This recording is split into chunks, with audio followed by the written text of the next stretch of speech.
agar petugas Panwascam bisa dengan cepat menangani permasalahan sengketa di masa kampanye dalam pemilu 2024. Bawaslu Kabupaten Muara Enim memberikan bimbingan kepada seluruh petugas Panwascam.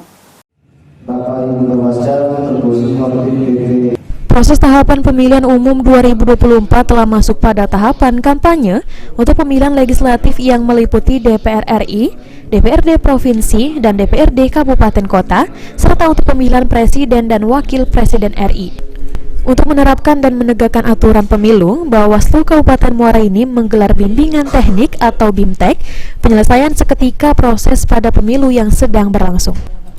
Ketua Bawaslu Muara Enim, Zainuddin MPMSI mengatakan, tujuan BIMTEK ini guna memberikan bekal bagi petugas Panwascam di Muara Enim agar bisa tanggap dalam melakukan penyelesaian sengketa dalam proses pemilu di wilayah mereka masing-masing.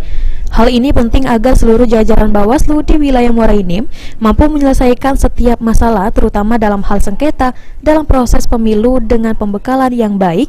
Mereka akan bekerja secara profesional dan bertanggung jawab.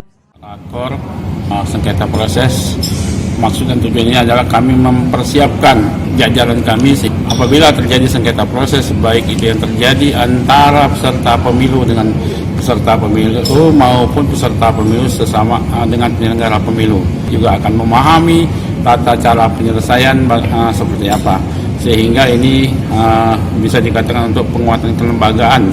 Seluruh jajaran kami siap untuk melaksanakan ataupun mengawal proses pemilu.